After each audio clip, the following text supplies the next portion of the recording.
So here we go. D4, knight of 6, C4 is 6. Here we give this check. We play A5. Previously we saw all the other moves except for G3. Generally we want to take on D2 on the next move and play D6. Here, however, after G3, things are different. Yes, we can take on D2, but he will capture with a queen. And then I don't see any point behind this move on A5. We could have taken on D2 immediately. So here our plan is different. Our plan is to play D6. Be careful, a very early D6, not castle, no other move. D6, he will play bishop G2 most likely. And again, a very early knight Bd7 move before castling. We don't have time to castle in this position. He castles in most cases. Yes, of course he can play a move like this. We will play E5. Of course he can play something like this. We will capture on D2 and follow with typical play of the previous lines. Very good. That's the good thing about the Bogoini. So he castles and we play E5. Let me repeat once again that castling here is a mistake because he will retreat with his bishop and he is threatening A3. And after that, he will block the bishop again, threatening A3. And now this is only moved. And after A3, we are losing a pawn, at least a pawn without any compensation. So after, let's go back again. Check, bishop D2, A5. He goes G3, D6, and very fast knight BD7. And very fast E5. Very good. This is the initial position of the main line of this Bogo-Indian, E5. The computer may give small advantages here and there, doesn't make any difference practically. If we think about it this way, then there are no openings left to play. So E5 is, the position is entirely playable and very interesting. Let's examine a few possibilities. For example, the first line that I like to show here is one line I have shown in the past on several occasions when studying typical ideas of such positions, but not this particular line, is what I call the hard attack variation.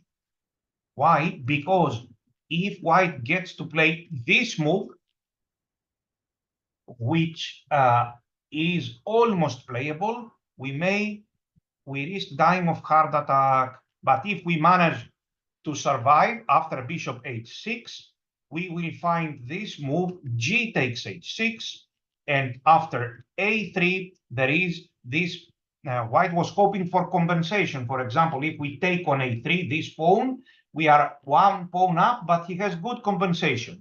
Unfortunately for white, we have this move, bishop c5, very strong move. And now white will need to part with his central pawn, which is very important. And after knight takes, black is better. Very good. So please, somebody verify that you can hear me and see me. So E5, our plan is generally to take on D4. So can I be seen and heard very well? Very good. So E5. Let's examine various possibilities. For example, he takes on E5. We take with a pawn. Taking with a knight also makes a lot of sense. Let's have a look at this position for a second. For example, he takes here. Yes, this is a very good position for black. Soon, in fact, the problem for white is this bishop on G2. This is not a problem for black. This is a problem for white. Soon this bishop will be blocked with C6, for example.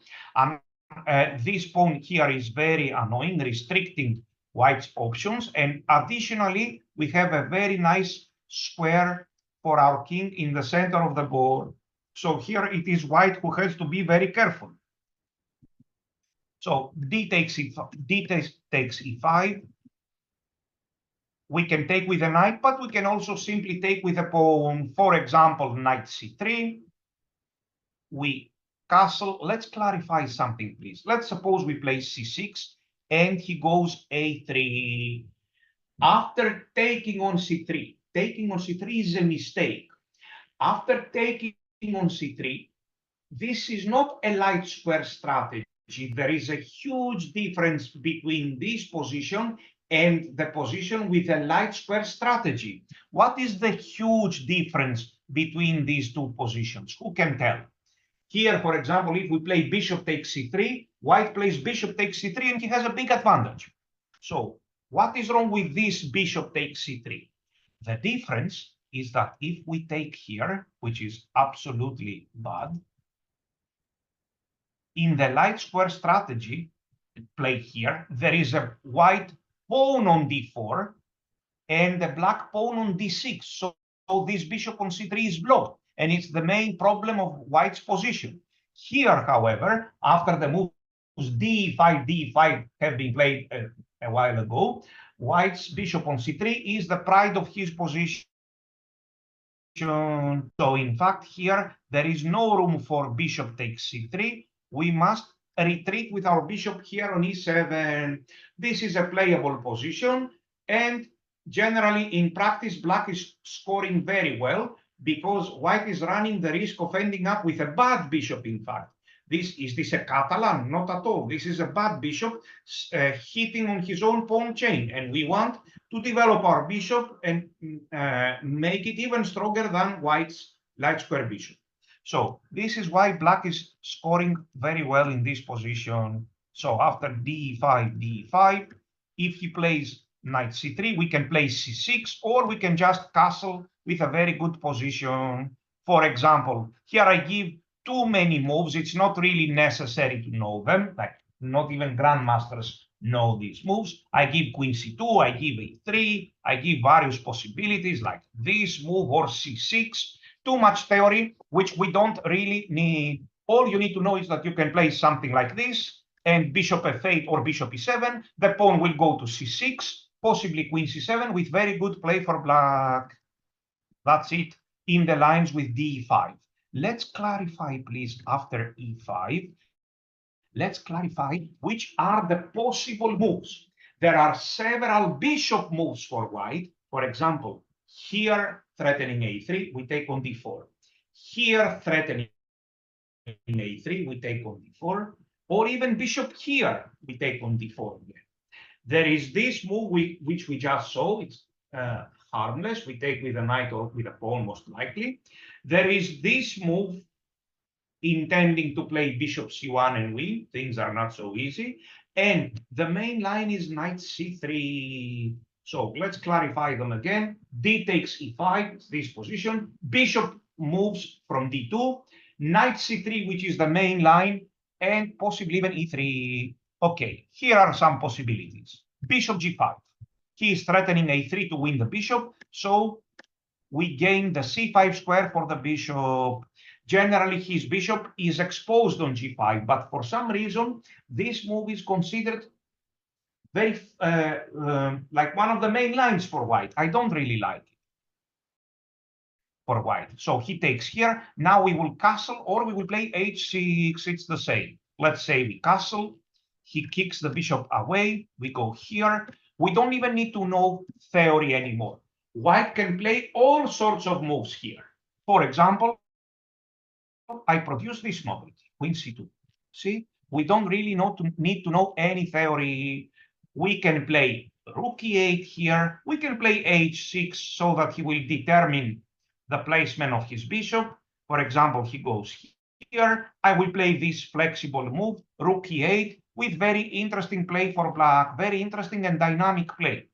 For example, he goes here, bishop c5. He goes here, I go bishop b6 with very good play. He plays this, I can play a4 and knight c5. Look, very dynamic play. And soon we will play c6 to close this bishop. I really like such positions for black. If you have this feeling of dynamic play, or if you develop it through this variation, you will have really great results. So again, e5, if bishop g5, we take it. If, for example, bishop c1, yes, this has been played several times. Again, we take on d4, and we castle. Again, we don't really need to know any theory from now on. Just rook e8. For example, here I go bishop c5. b3, I go rook e8, which is anyway useful. And bishop b2 now. Very often in these variations, we need to choose where to go with this knight. All moves are possible. Sometimes it goes here, not in this particular position. This looks absolutely pointless. Sometimes it goes here and later on g6 or on g4. And sometimes it can even go to c5 when the bishop is not there. How about this move? No, this is rare. So here, the way I see it, we can play knight e5 and developing our pieces.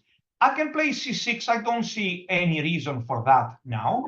I can play knight e5. And if you remember, due to the absence of this bishop from this diagonal, this is how we are learning the plans.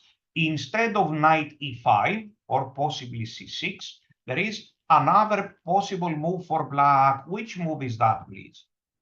Who can tell? Which move is that? The move is either 95 or h5.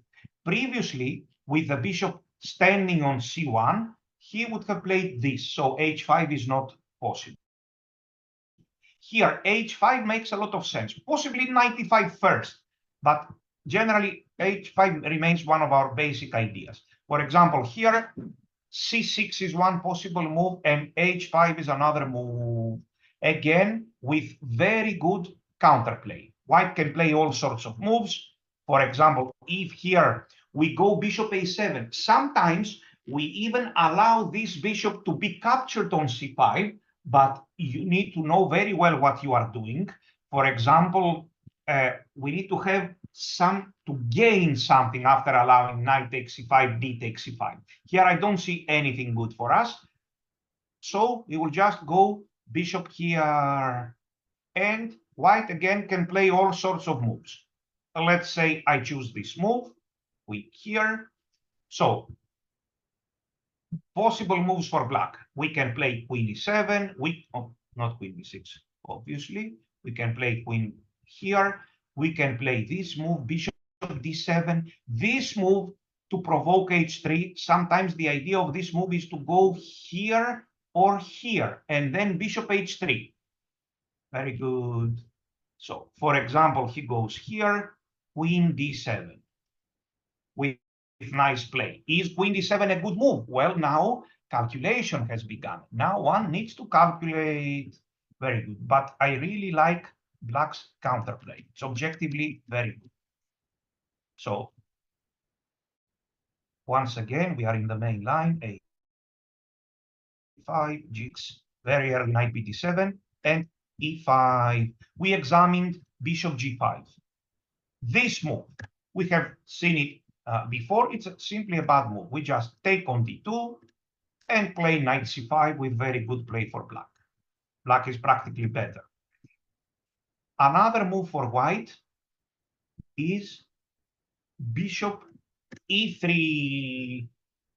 Now, he's not really threatening a3. Most players take on d4 here. E takes d4. However, in this particular position, yes, we can take on d4. This is maybe even a bit more accurate to castle here, because we are waiting for his move a3, which will cause some weaknesses for white. And only now I take on d4, he takes it, and I go bishop c5. And later, I may make use of this b3 square. For example, he plays this move. Now we can possibly take it and knight c5. Very good. Or we can play rook e8 here. All these positions are nice, unclear play, offer nice, unclear play to black, regardless if the computer sometimes gives plus equal or whatever. This means nothing over the board. The same is happening with the King's Indian. Imagine our bishop here, and yet black is doing very, very well. Okay, so another playable move is even this, bishop c3. Again, we just take on d4. He takes it, we castle, and we have a good game. For example, here, rook e8, a3, bishop c5. Of course, please don't play such a move in an open position to give our bishop for the knight. We have to have something very specific in our mind. Can we do it? Yes, but we have to have something very specific in our mind. If we are not sure, let's better play this. Very good. Now, these are in general the ideas. We will see them now in the games. The games will answer all of our questions. And of course, you will start using the lines yourself in glitch games and in standard games. Don't forget, if you have a chess friend, a chess partner, this is very, very useful procedure.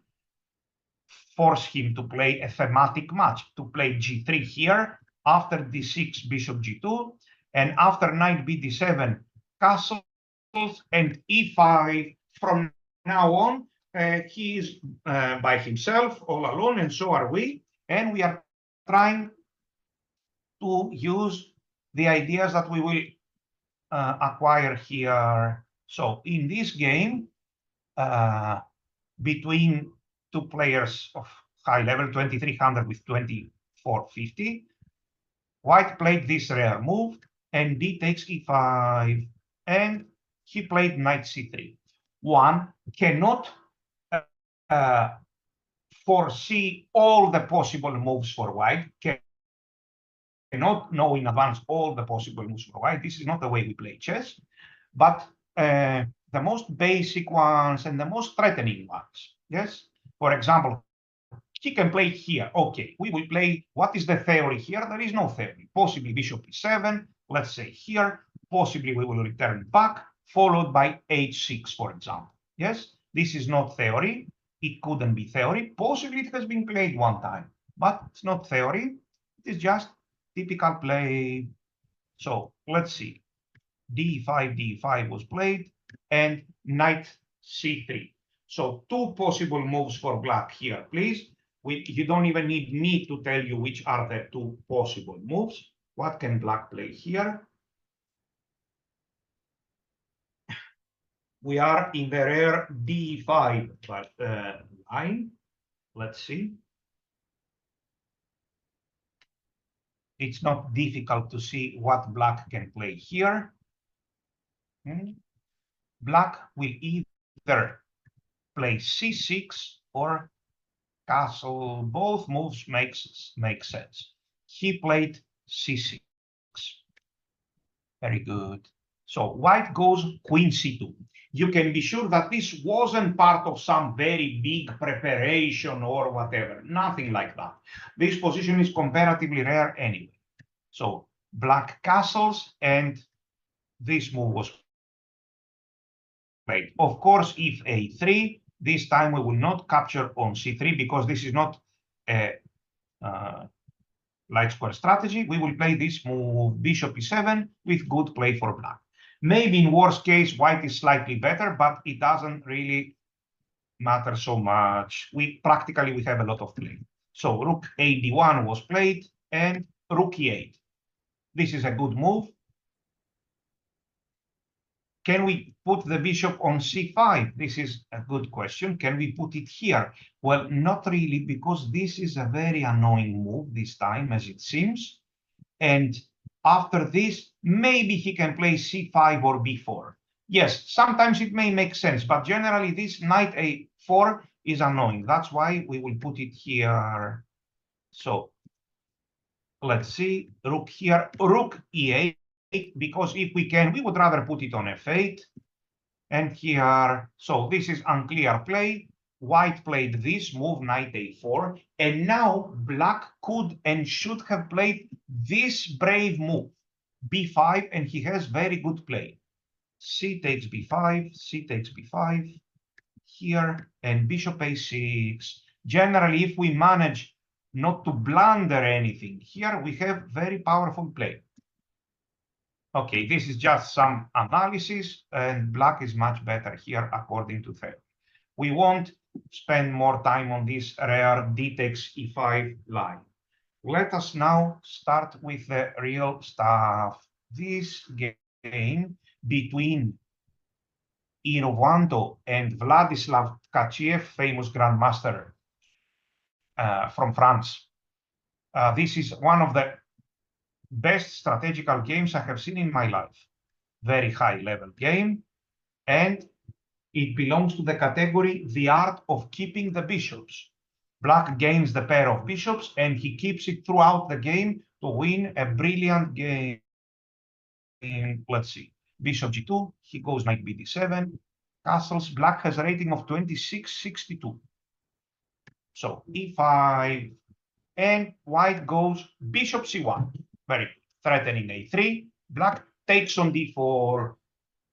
The good thing is that we don't really need to know theory here, and you can be sure nobody knows theory. Your opponents will not know theory here, especially two more moves they will need.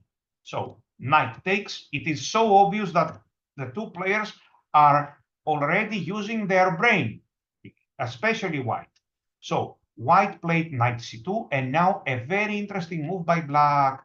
The natural move and the move we would be expecting to see is bishop c5. However, this move, rook e8, is also very interesting. If white takes on b4, a takes b4, in this particular position, black is better.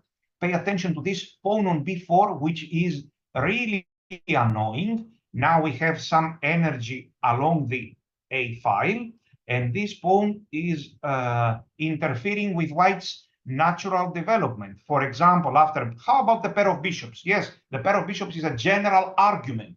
Here, we are talking about more specific stuff. For example, bishop d2, according to the computer, is a playable move.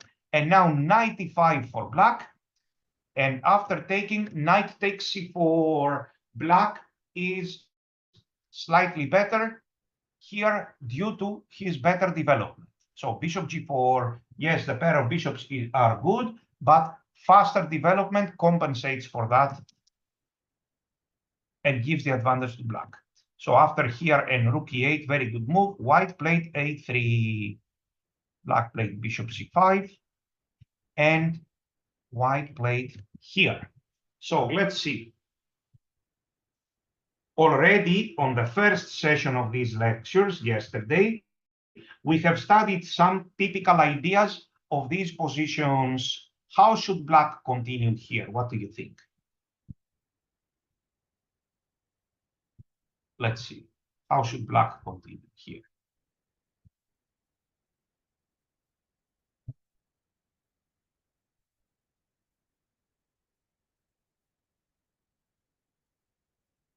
Who would like to share his opinion? So, indeed, we will play a4, and next we will secure this pawn with knight b6. This square is very good for the knight here because it protects the pawn on a4, and even more importantly, it is threatening this pawn. So a4, let's see this wonderful game. White played knight b4, threatening the pawn on a4, knight b6. Let's see what happened now. Bishop here. No, we should not be greedy and take this pawn because he is coming here and he will damage our pawn structure. No thanks. So after this, black played h6. Look, black is not afraid of ghosts. How about knight d5? Indeed, knight d5 was played, but look, it's really nothing. We just take it and happily go back. This pawn is powerful on a4, and white has, black has a pair of bishops. e3 was played. He should have played knight c3, and now even queen d7 is good, or even this move, bishop here with good play. So the move e3 was played instead, and black played bishop e6. c6 was interesting. This is even better because white cannot go knight c3 now. Very good. What is wrong with c6? My move was c6, but it's not so good. What is wrong with this c6 move? I will tell you. c6, he will play knight c3, threatening the pawn on a4. Queen a5, and what is the problem now? One specific move is the problem. C6, knight c3, queen a5. What will white play? He will definitely play knight e4. Very good. So if we do this, he goes here, and then queen a5. If it was black to move, we would definitely play this. The bishop stands perfectly there, and I am provoking him to play this. I will say thank you very much if he plays this. He fills the central squares with pawns, and now his pieces will remain inactive. However, it is white to move, and after that, he will play knight e4, and he will capture this bishop. So that's why black played this move, bishop e6. Now there is no knight c3, the pawn on c4 is hanging. Look, he is teaching us how to play such positions. After c6, the knight is misplaced on f4, and black goes bishop f5. Look, black is all the time provoking white to play this move, to play such moves here, which will only weaken his position. Here, and queen f6, very powerful initiative for black. Queen d2, and here he is discovering new ideas all the time, intending bishop a5. So here threatening left and right. And finally, black, very inspired play, is bringing his bishop to this diagonal. So they play and play. We won't spend too much time here. And he plays g6. Look at this move. He calculated bishop takes g6. That's why he is such an amazing player. He calculated that there is nothing really happening after this because he wants to play bishop f5, if here, or maybe even queen f5. This is the game Irvanto Tkachiev Vladislav. So g6, here, bishop g7, and after that, in the same style, can you figure out black's move here? And we stop with this game around this point, although it is really fascinating. You must spend a lot of time on it. So I see some knight e4, something like this. Look what he is doing all the time, provoking white to play e4, to put pawns in the squares of the pieces white played here. And of course, he doesn't exchange. He keeps the pair of bishops. This thing, provoking him and returning back, he has been doing it throughout the game here. And finally, this amazing move, because if he takes it, there is bishop b3. And amazing play. He managed to create a very healthy passed pawn on a4, while white's majority on the king side is of no use. And this, backed up with a pair of bishops, leads to a completely winning position for black. Later, he managed to win the game. Let's check another game again in this style. Let's check this game between Maxim Dlugi and Kveinis Alouzas, a very good grandmaster. Kveinis, I had the pleasure of playing with him several times. He passed away some years ago. So let's check. He was a very high-level player. a5, g3, d6. We are studying the main line. And knight bd2, and e5. So white played bishop e3, and black played the best move. The best move here is to castle only in this position with the bishop on e3. He played this because if white goes a3, then we have time capture here and play bishop c5 with nice play. Very good. Of course, needless to say that here and here, how will black continue in this position? We must definitely all be in position to answer this question. Of course, the move is a4 without any doubt, and black is better here. One may wonder, what is the evaluation of this position? Look, I will put the pieces in the center. Yes, he won't lose fast. He will also stabilize. For example, I go bishop d7. This pawn is protected. He will play here. And now I will start. Look, white has more pawns in the center. He has c4 and e3 against my d6 pawn. However, we have very active pieces. Let's suppose we have reached such a position. Many players have some problem playing such positions because there is not a clear plan for either side. How should black continue here? What do you think? I see a couple of interesting ideas.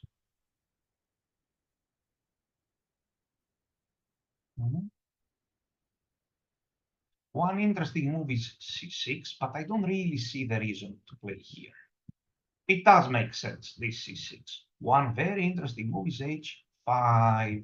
I think that after h5, white must play h3. Can he play h4? No, if he plays h4, now this square is permanently weak. Doesn't mean I have to play knight g4 right away. I can save it for later. But white can hardly ever play f3. So this h4 is not so good. In my view, white must play h3.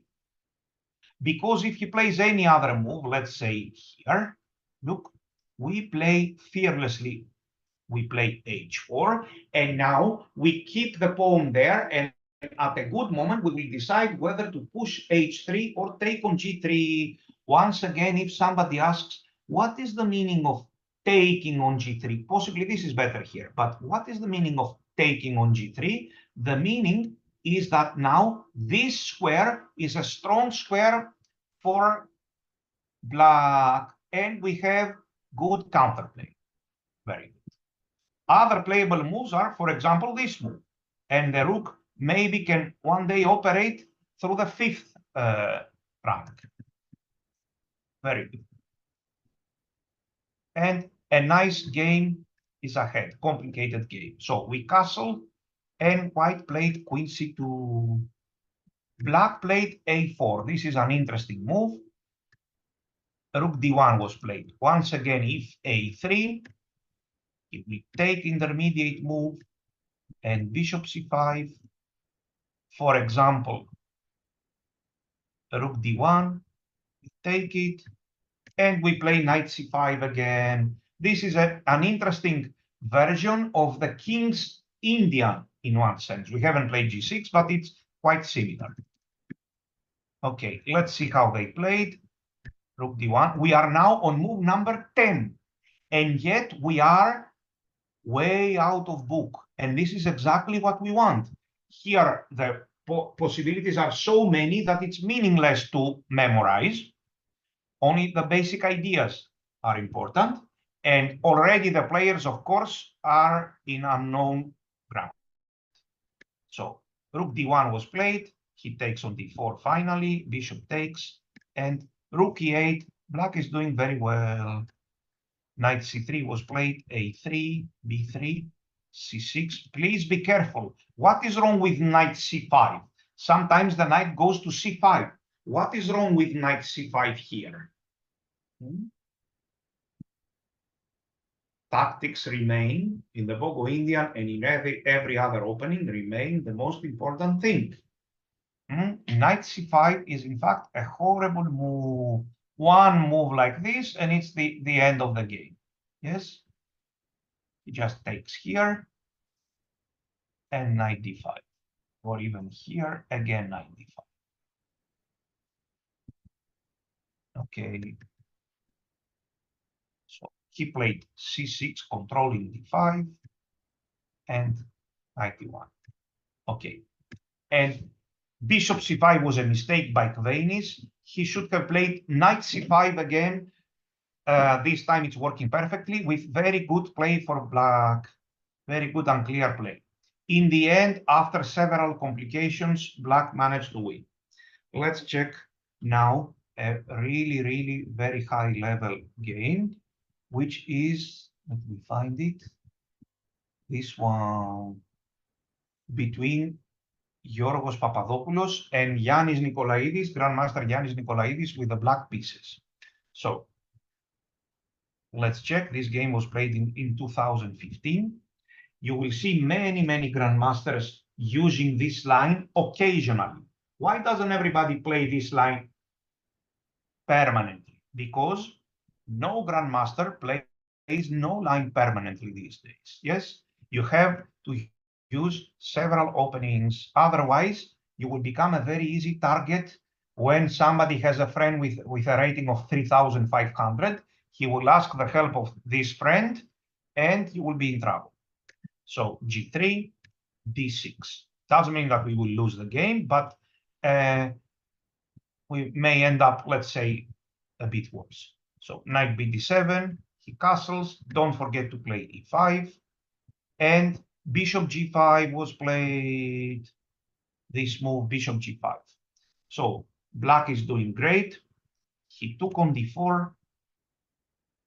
Knight takes, and black can play H6 or castle short. He castles short. A3, bishop here. Here, this is the main game.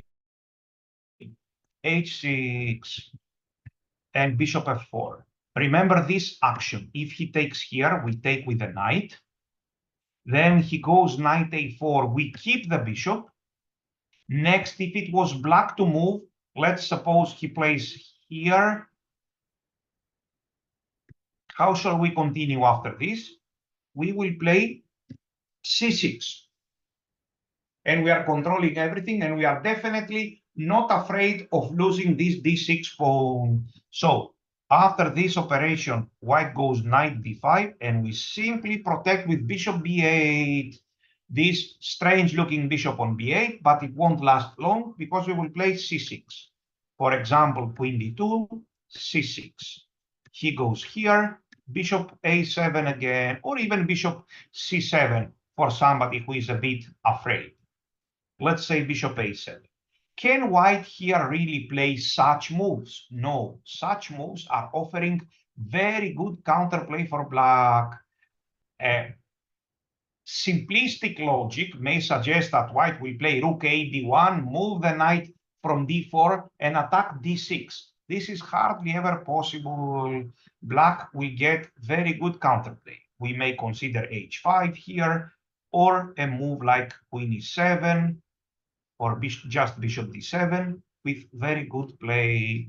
Once again, whenever he tries to move the knight back in order to threaten this pawn on d6, complications will begin. We will play bishop here, for example, and after b3, we can play a move like queen e7 or queen c7, intending to defend very well with rook a d8. Black is doing very well here. We may need to park this bishop on c8. Black is doing just great. You have to start understanding and liking these positions. Very good. Okay, yes. So let's go back and see what happened in this game. So e5, he goes here, we take on d4, castles, yes, h6, bishop f4, and I believe we remember which is the best move. According to the computer, black is better. The move is a4, because he cannot take on a4. Very good. This move was played in the game. White played knight d to b5. The idea is to threaten this and to stop c6. Black plays knight b6, protecting the pawn on e4 and attacking, and white goes queen here. Now let's see. This knight d to b5 move, it's an annoying little move because it does not allow black to solidify his position with c6. That's why black is looking for a way to play c6 here. Another playable move may also be this, because we are threatening this pawn on c4. This and knight d5 by white. However, how can black manage to play the move c6? Who will help us? Let's see.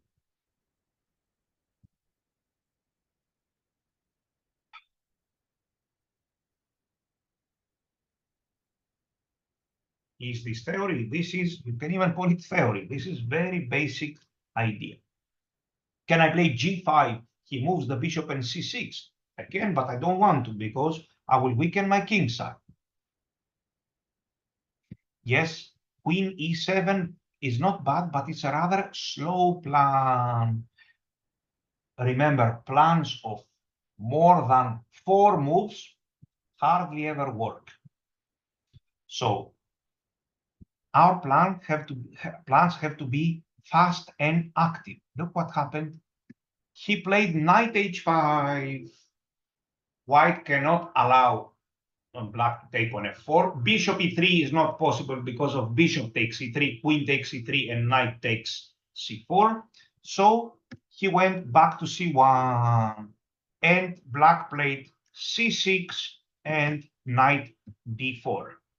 Remember, we cannot be left with a bad knight on h5 in chess, a bad knight somewhere that is not working. If you have a knight on h5 in this position, you need to bring it back as early as possible or combine it with some f5 move, which here looks a bit illogical.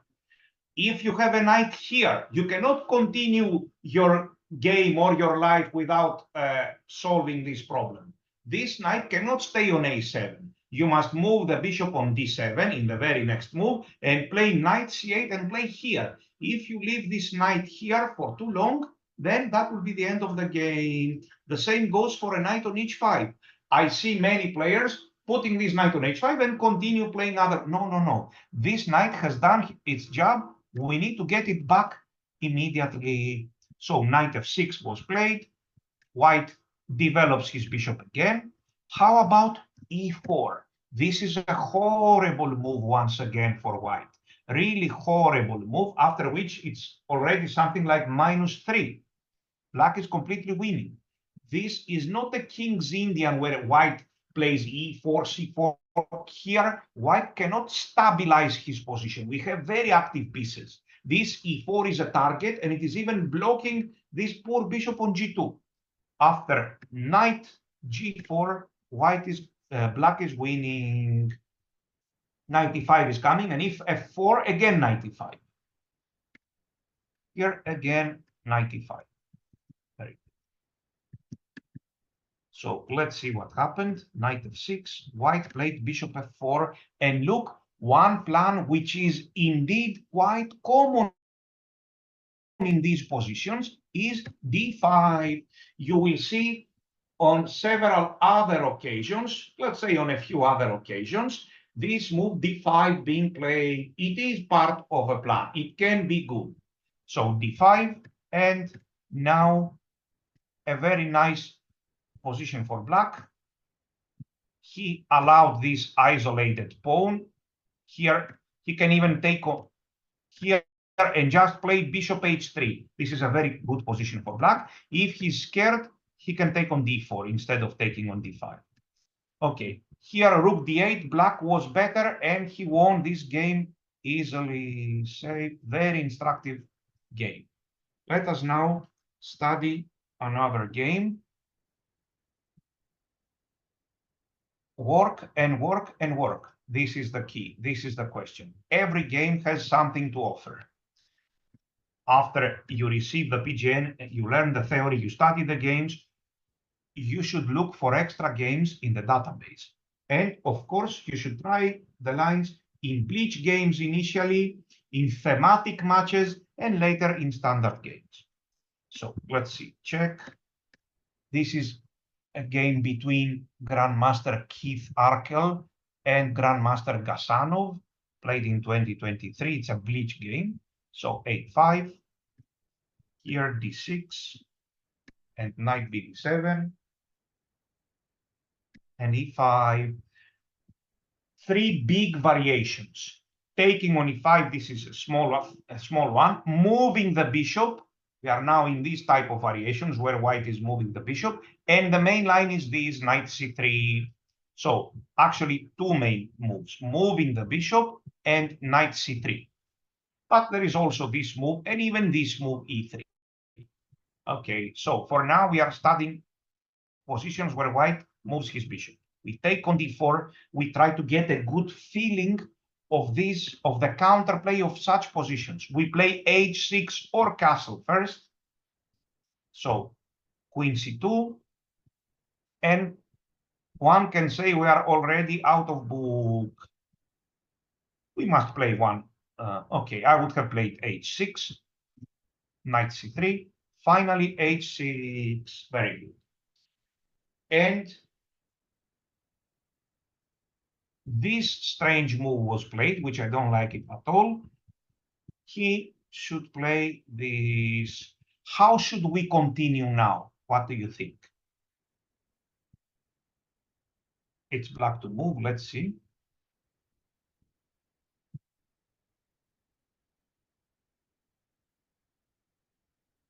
This move is not working anymore. He will take it.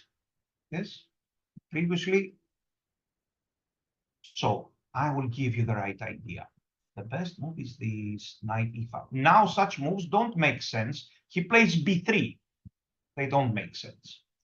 We will put the knight to e5. Let's see, threatening this pawn. He will play b3. And now we have such interesting ideas. And look at another very interesting, annoying little move. Knight g6, very basic move. If he puts it here, we may even sacrifice. So he plays bishop, let's say bishop to d2. Black now has very good counterplay. We will consider c6, but I also like this move, bishop here.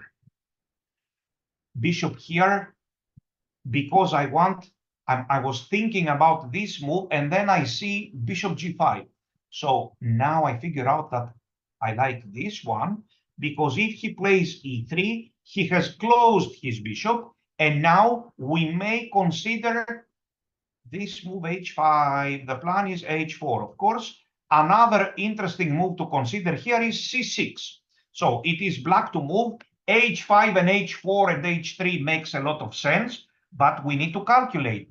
After h5, we need to calculate knight f4 for knight a4, for example.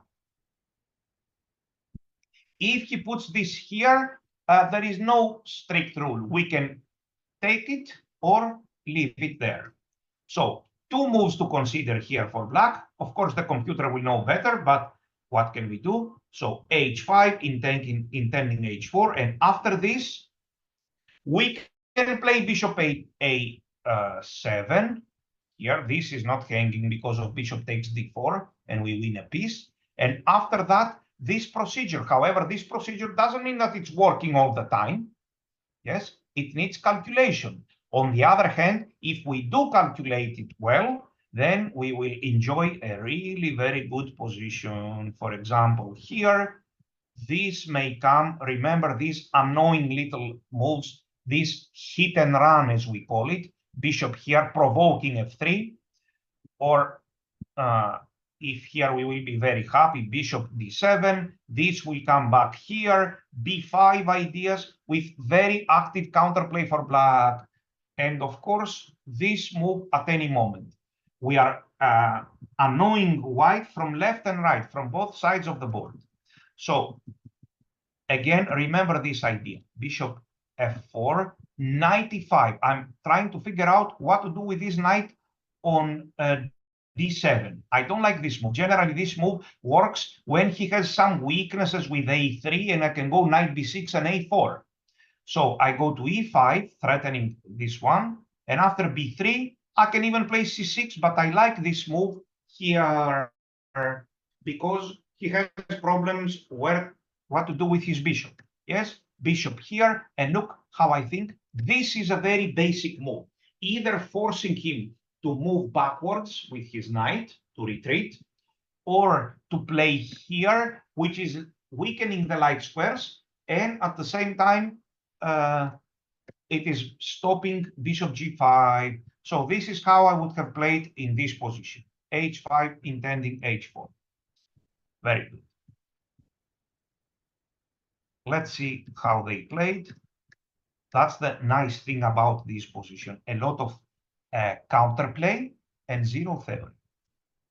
So again, h6, and he took here, but now after knight f6, black is better. white played knight d5, but this is not a good move, really. For example, he should have played e3. After e3, who will suggest one or two possible moves for white here, for black, I mean?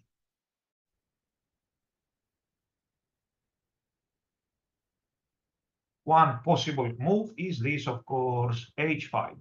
Again, followed by h4. For example, he plays here c6. He plays here bishop g4, for example. Look, who will dare to play f3? I put this here, we develop the pieces, and we are fine. He goes here. I know that I can do this. Look at this. Take an a4, intending something like this. Yes, giving the black square bishop looks illogical, yes, but still white had problems. So after this, we can take it and play a4.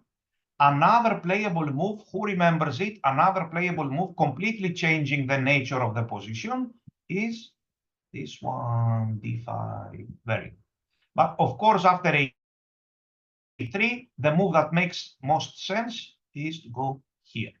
Can he sacrifice on c6? I'm really not afraid of that, because he will have to part with his light square bishop. He will have to give his light square bishop.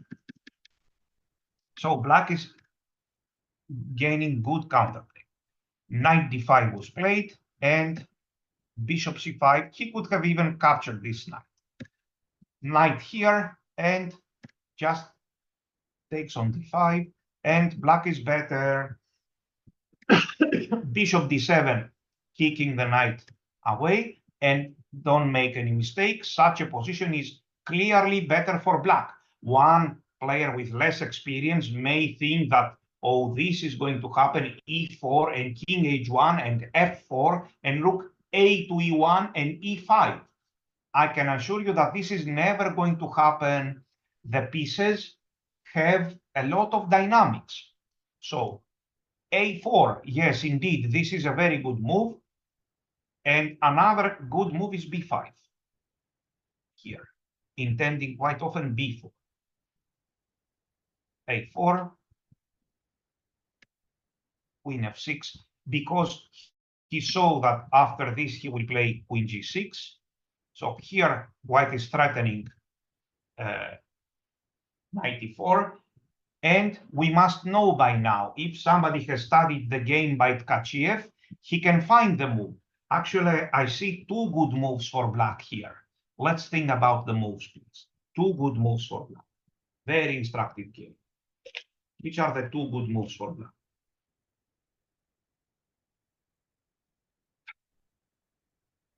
Let's see. I want to protect against the knight e4 threat in advance.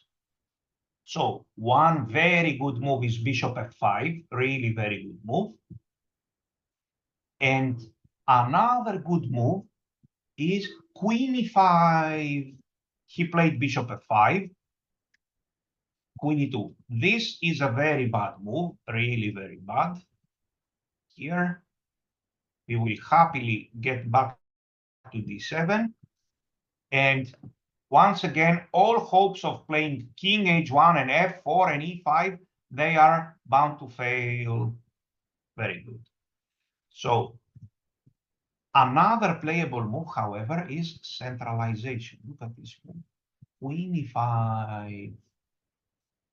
I really like this move. Now, if knight e4, there is bishop f5, but even bishop b6 if necessary. So here, centralizing the queen, it's not at all easy to threaten this queen now.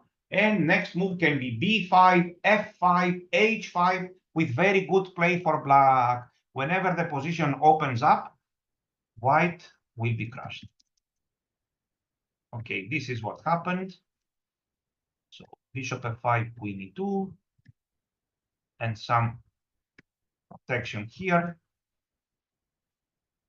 And finally, they entered this endgame where black is still better, and he managed to win the game. Two games in the same style with a pair of bishops. Very good. Let us check now another one. So let's check this one, very high level games from which we understand the theory and the typical plans. Okay, a5 and d6 and here and e5, and he moves the bishop. We take on d4 and h6 or castle. So he castles. Let's check what happened. Queen c2. Now we can easily find the move. Rook e8, of course, rook e8. And white goes rook d1. Should we now memorize, oh, if he does this, we play here. If he does that, we play here? Of course not. So several moves are possible here. Maybe even this knight e5. This move tends to be good. This move a4 makes a lot of sense. And if a3, we go here. And if this, we go here once again. Instead, black played Queen e7. Okay, this is slightly unusual, but it does make sense as well. Here and knight b6. I'm not really thrilled with black's last moves. Anyway, here in c6 and a3, bishop c5. And queen d3. Now black can get an advantage. I see two interesting moves for black. According to the computer, black could have played d5, which is extremely powerful. It is one typical move in these positions, difficult to make. And I see another very interesting aggressive move. Forget about passive chess here.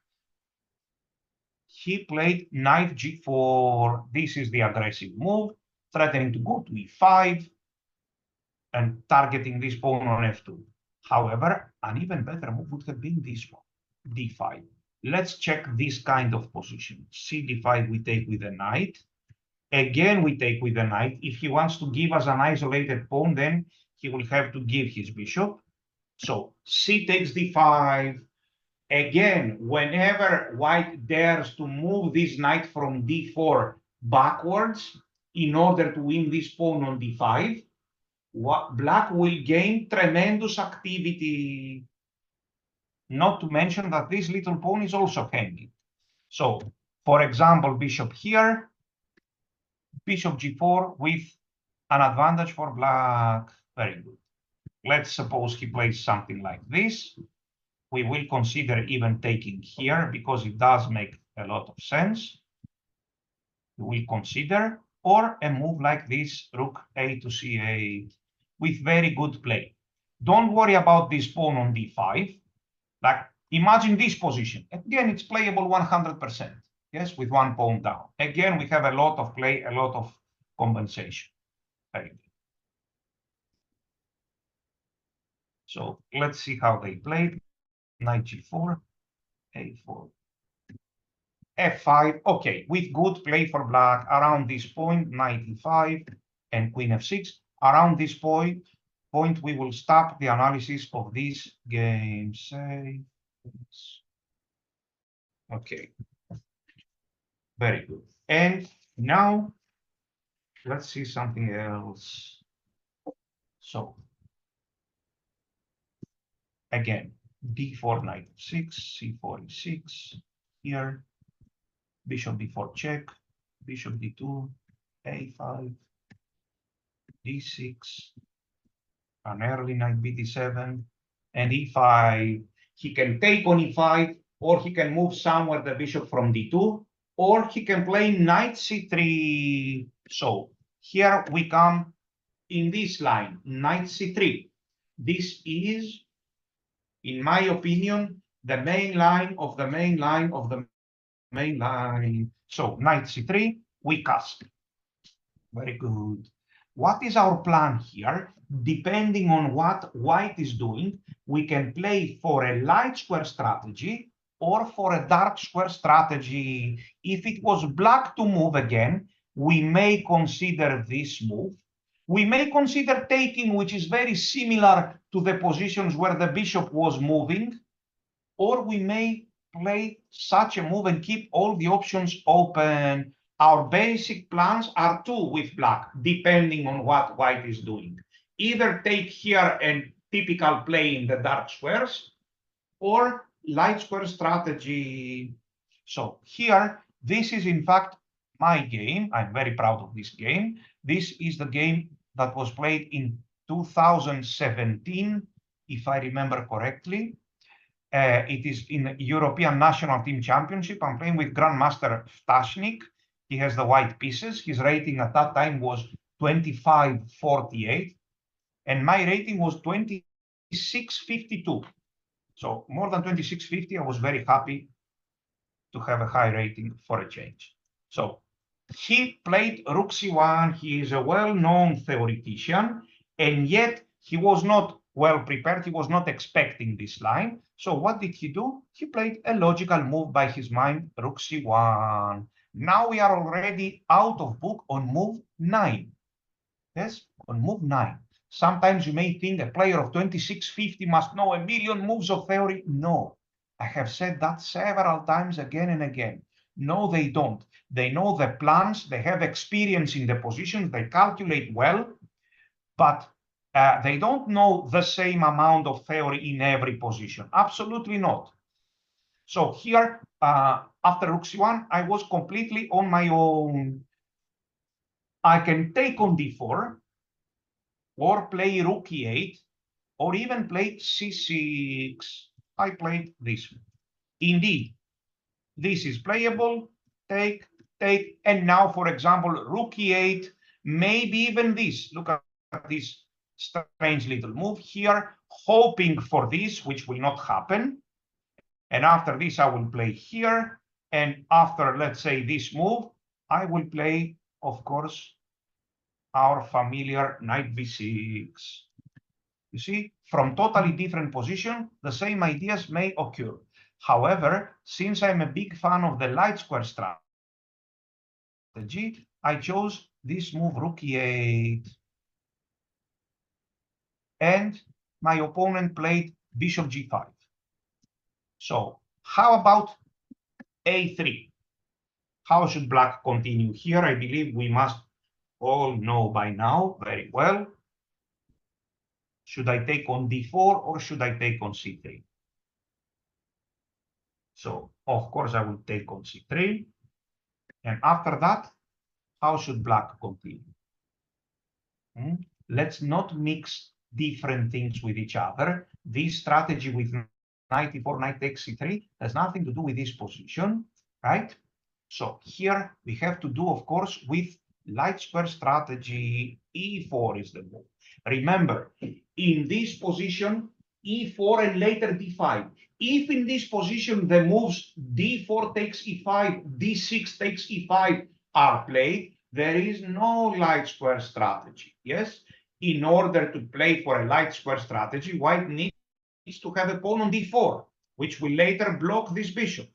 So here I would have played e4, and after, let's say, such a move, I can continue with either d5 or c6. According to the computer, this move is also powerful. Remember, a rook on e3 is not doing anything. Forget about rook takes e3. Either queen takes e3 check, but our queen is not on e7, or knight g4. Yes? So here black is better according to the computer. This e3 move strategically destroys everything. So make sure it is really good tactically before you play it. And so here is, for example, an example of light square strategy. Black is putting all of his pieces on light squares, almost all of them, and white has an extra dark square bishop, which doesn't take part in the control of the light squares. And as a result, white is almost as if he's playing with a piece down. This is the light square strategy. For example, he goes here, and he would like to play bishop g5 and trade this bishop. So we will definitely play h6 here. And after, let's say, such a move, let's give an example of what is a light square strategy. Now, if we have a look at white's dark square bishop, we will see that all the play is taking part on light squares. Look, everything is on light squares. Here, queen e6, bishop h3, and white has one piece less that is fighting in the light squares. White would very much prefer to remove this bishop and put a knight somewhere instead of this bishop on d2, which can always fight in both colors on light squares and on dark squares. But this bishop is moving around in the board and nobody's paying any attention to him. So here and h4 and rook e6 and all these attacks on the light squares, and black is practically playing with an extra piece. This is, in a few words, the light square strategy. Very good. So e4 here, this is not our game. This is one possibility. And knight takes, black is doing great. So let's see what happened. So after castling rook c1, I played this rook e8 move. And all the ideas are open, possibly a light square strategy or a dark square strategy. He played bishop g5. Now white is threatening knight d5, for example. I take on d4, and he takes it.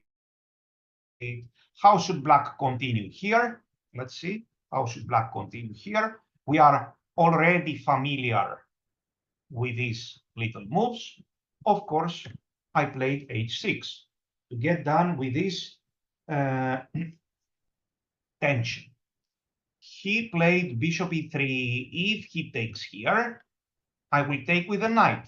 Black is slightly better. For example, a3, bishop c5, remember this action, knight a4, bishop here, knight b5, bishop b8. Have we seen this particular position ever? No, we haven't, but we have seen a similar one. For example, here, I push him back. And I go bishop a7 again.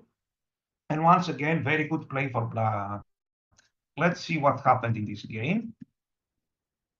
After h6, if he plays this, let's see what will happen. I don't like knight b6 and b3 for him. Maybe it is playable. a4 makes a lot of sense. This move makes a lot of sense because he cannot take it. And so a4, yes, I have it in the notes. It makes a lot of sense. And if a3, I go here with tempo. And if here, I go knight b6, black is doing great. Or knight e5 instead of a4, knight e5 also makes sense. For example, b3. And now I will consider c6. I cannot do this for now because he will play bishop g5. But black has very good play here. I can even play this or other moves as well. So let's see what happened, however. After this h6, he played here, and that was very tempting. And after serious consideration, of course, I sacrificed on e3. This is a very good sacrifice objectively. And also, we take into account the psychological factor. Whoever sacrifices material, for example, this exchange here, he tries to play high-level chess, and he has a psychological advantage. Why? Because we all have chess culture, and let's suppose we have the white pieces.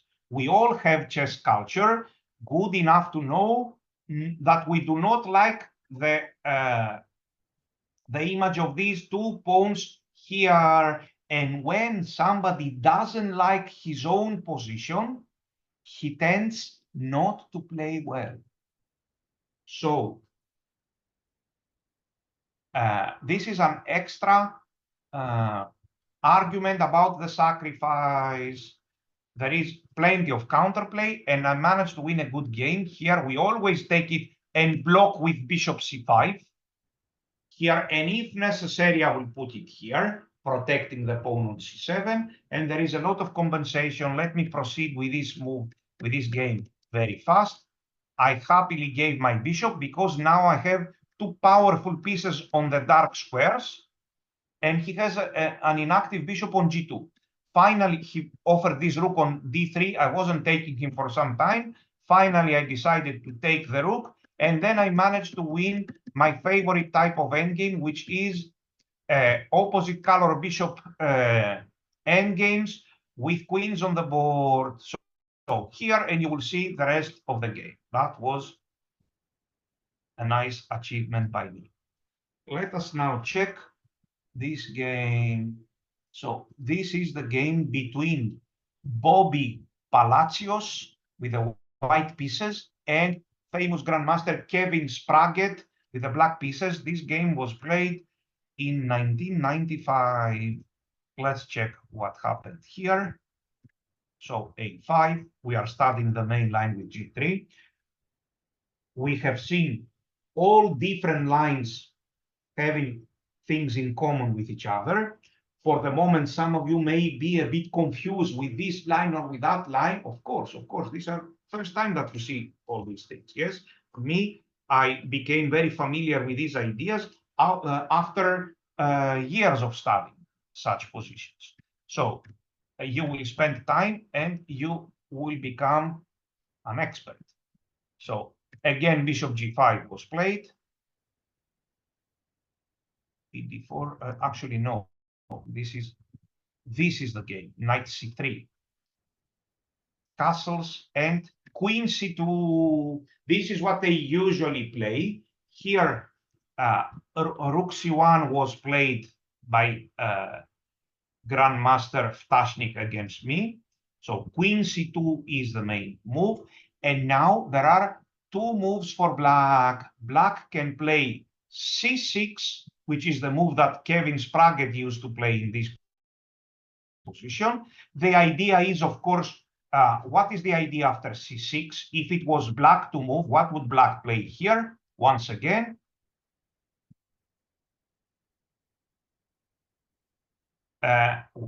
we would have taken here an e4 and d5, and this is also playable. Here it's a matter of choice. Yes, we can play this dark square strategy, or we can take on c3 and e4 and d5 and go for a light square strategy. The same goes after rook e8. After rook e8, black keeps all the options open. He may continue with e4 and take on c3 and play a light square strategy, or depending on the situation, he may take on d4 and play in the previous style. For example, white plays e4. Here we are, and now I would like you to think for black and decide between the move e d4 and the move c6. It's black to move. Let's decide between the move e d4 and c6. Which one of the two to play?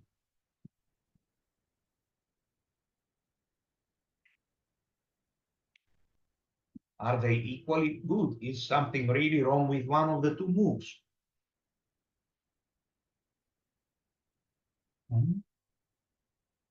Very good. You got it very well. The correct move, in fact, the only correct move in this position is e takes d4. After e takes d4, black gets very good counterplay. For example, bishop c5. Yes, quite often we play this move. There is no bishop e3 here for white because of knight g4. And he goes here, knight e5 with good counterplay, or he goes here, for example, and again, black has very good counterplay. Here, b3, I may go bishop d7 or c6 with very good play. However, if here we play c6, that's a big mistake. White will play a3, and now, after taking and taking, we don't have light square strategy, and we don't even have dark square strategy without our dark square bishop. We have a very bad position. This is the situation where we fix the structure in the center with a4, but this is where the good news stops. White puts his pieces in the center, and typically he has very powerful play in the center. That's why we feel it now. He doesn't care at all about this a4 fixing of the structure, which is absolutely relevant. White has a huge advantage. So After here and e4, however, we will just take on d4 with good play. And after taking, very often you will see the move bishop c5. Okay, let's see what happened. Rook e8 is playable, c6 is playable, c6 was played, and here white played bishop g5. Let's comment on the move a3. This is a bad move, we take it, and we play e4, we don't give any second chance. He goes here, we play d5. For example, here, and we are better. We can play a4. Look at this little move. We can play b5, yes, just to settle the situation on the queen side. And even this nice little move, provoking him to play c5, to block the position. Let's clarify something, please. Like b3, for example, bishop f5. White is black is better. Again, some kind of light square strategy. Again, this is not good. We take on f3 and then take on g2. So here, black is better. Yes, here I would like to show, this is extremely rare, but anyway, white can win a pawn by force in this position, a4. White will play knight b3 and queen d2, and he will win a pawn. However, this is a very slow plan. And at the same time, when he grabs the pawn on a5, it will take too much time for white to create a passed pawn. So black will use this time to attack. He will play here. Look, 96. Remember, another critical point. In such positions with our powerful pawn on e4, should I play here? It depends. Not in this position. Knight g6 is a mistake. We are targeting here. No, his weaknesses are not on h4 and f4. His weaknesses are on h3 and f3. Do you see them? h3 and f3. So, in fact, the plan is not knight g6. The plan is knight g5. So knight e6 is the move. I happily sacrifice a pawn. We play here, and knight g5 is coming next. He plays this. If he plays here, look, he won a pawn on a4. So what? For several moves, he cannot make use of it. And look, we have all of our pieces on the king side, 3 minor pieces. He doesn't even have his knight there, and this bishop is not doing anything anyway, because we are talking about a light square strategy. And let's solve this exercise, please. Let's suppose that he plays h4. How should black continue here? Let's see. A typical idea of attack. I would say black to play and win here, and win within a few moves. Let's see. Of course, very good. The move is g5, very good. Now we want to take on h4 and open the g file. And if he takes it, our knight comfortably sits on g5. And look at this irrelevant extra pawn on a4. Here, this is checkmate. I don't even dare to ask my computer. It will show something like +4 for it, -4. Okay. So we saw this game. Let's most of this game. Let's check a couple of more games now. Let's check this game, which I really, really like. White has actually, I cannot see the ratings. Black has a rating of 2380. Let's check. So g3, d6 here, and knight bd7, castles, and e5. And we are in this position. If somebody is lazy, he can take on d4, but I would like to castle and keep the possibility of a light square strategy. So queen c2 was played, and now indeed, e4 is good, rook e8 is good. So this move was played, and knight e5 threatening. And after this, remember the typical idea is bishop c5, because he doesn't have a good defensive move. He cannot play bishop e3. We will attack this bishop with knight g4. And so he needs to to play such a move, which is weakening the light squares. And c6 is possible. Other moves are also playable. For example, f4, we have discussed such situations yesterday where white is gaining space, supposedly with this f4 and e4 and everything, but he doesn't know what to do with the space he played here. Black is in fact doing very well. Bishop d7. This is not possible because of knight h4. This is not possible. It creates weaknesses. So black is doing very well. He is going to attack white's center. He played rook c8, another very good move, putting the rook against the white queen. Bishop c1 was played, and here there are two moves for black to consider. d5 is one which he actually played, and b5 is the other. Very good. He played d5. Look, all these moves for white. He can never play here, and all these are potential weaknesses. d5, our isolated pawn doesn't matter at all that we have this isolated pawn. We have very active play. And he played queen d3. Finally, you see this knight on g6 is not doing anything anymore. He retreats the knight. Very good. This is how we must play here. Okay, this a4 maybe wasn't necessary, but he takes it. Queen b6. So these are very annoying positions for white. We put all this tension in the board, and white doesn't really know what to do. He won't dare to start an attack. We will possibly sacrifice there. So he did, and he sacrificed. And knight takes. Anyway, this position is difficult. We may play h5 on the next move, some ideas with knight e4, gambits, or such moves at a good moment. And black is doing very well. So he sacrificed and sacrificed again. What is happening? And knight f5. Yes. And he got checkmated. Very good. This is a really amazing game played in 1991, which highlights the plans. Let's check now another game. Let's check this game between Morrison with the white pieces and Grandmaster Glauch with the black pieces.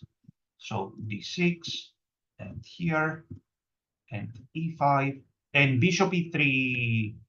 So he moves the bishop. Yes, e4 we can play, but we can postpone it for one move, because if a3, we take on d4 with tempo. So he did play there, takes it, and bishop c5. Black is doing very well. White played knight c3. Once again, if bishop c3, we will play a4. So knight c3, and he took here. Yes, this is some concrete stuff. And here, look, this is a concrete action. We play knight b6. You will see this in the theory session. He plays b3. And a4, black temporarily sacrifices a pawn. But the position is very stabilized with little material, and black wants to take the pawn back. Did he think about these actions during the board, during the game? No. This one, I believe he knew in advance. So he threatens to calmly win this pawn back. And in order for white to keep this extra pawn, he misplaces his pieces. So c6 was played, and queen f6. And yes, rook a7, he wants to bring the rest of the pieces. Look, bishop here. Remember, provoking this f3 in most cases is good for black. These are long-term weaknesses. f3, and he goes here. Black wants to double the rooks on the a file and capture the pawn back. Okay, they move up and down. Okay, and later black changed plan. Maybe white can keep some sort of equality here. White doesn't have any active plan, and if he loses one of his pawns, he will lose the game. Later, black managed to win after putting a lot of pressure. Yes. Here we can see that white's 3 against 2 on the queen side are of no use, and black had the powerful attack and he won. This is the collection of games with good played games, well played games by black. Finally, one last move that we haven't checked after e5 is this e3. So the simplest move after e3, when he is threatening to play bishop c1, the simplest move is to take here, for example, knight takes or queen takes and castle. Yes, this is a playable position, maybe very slightly better for white. Nothing much is happening. However, black after e3, if he wants to go for perfection, he may play this move. C6, this amazing move, which is very concrete. You see, there are some concrete situations here. It allows bishop c1 when we are close to losing a piece, but we have strong attacking possibilities. So here we play e4. You don't really need to memorize all this stuff. Look what is happening here, here, g5, here, and we take on f5. So I give a long line of analysis here where we sacrifice a pawn, but we have managed to attack on the other side. Yes, we play here. We are b4 is not winning for white for a change because we will take on h3. So with very high level play, with the help of the computer, of course, we have sacrificed a pawn in order to attack. This is for very high level players, for players who want to devote a lot of time to memorize such lines. Otherwise, after e3, yes, this eventful c6 move is the best objectively, but you just want to play bishop takes d2. For example, if I would have this position tomorrow, I would have played possibly bishop takes d2 to get a simple position and play. So, very good. Who would like to ask some question? We have a couple of minutes to ask some question about this or about some other of the lines that we have talked so far, we have discussed so far.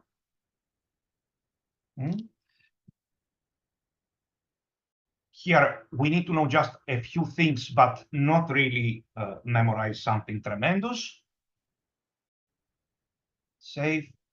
Maybe I can show another game really very fast. It's this game. Knight c3 we castle. Queen c2, c6 or rook e8, rook e8. It is a very rare occurrence, very rare occasion when we can choose between two strategies, light square strategy or dark square strategy. Here he's threatening a3. We need to take it. And don't forget to play with threats, bishop here and bishop c5. Let's suppose that after this, he plays this move. So this is a rare occurrence when we can choose between two strategies, entirely different. Taking here, which is in a sense some dark square strategy, we place our pieces on dark squares and play, and a light square strategy, I can play this move. I don't even need to take here first. Generally, I prefer to play the light square strategy whenever it is possible. Here, we take it, we play this. We have seen on day number 1 that sometimes we fail to be a light square strategy, like in this position. Indeed, his bishop on c3 is powerful. However, in order to achieve that, he has spoiled the position of his knight. If he goes here, we can play g5 at any moment. Very good. So these are the most important lines and theories about this bishop d2 and bishop d4, bishop d2, and a5 system on the next lecture. I decided, for no particular reason, just because I want to offer more, I decided to add another line here, which is the solid bishop takes d2 variation, totally different story. Black is close to a draw. If we are to win after taking on d2, it will take a long time and some endgame. And if we are to lose, exactly the same. While in these wild complications with a5, we may crush the opponent or get crushed. Very good. That would be all for now. And I will see you all in half an hour. Let's answer some question at level under master level. Just a second. Let me see the question. Is it possible to have just a Bogo Indian? Yes, it is. Yes, yes, it is. The Bogo Indian with one or two different sidelines, it is possible. Yes, because there for both players are missing other more important things. So it doesn't really matter if after the opening we are slightly better or slightly worse. There will be mistakes by both sides. Very good. So thank you all, and hopefully I will see you in half an hour.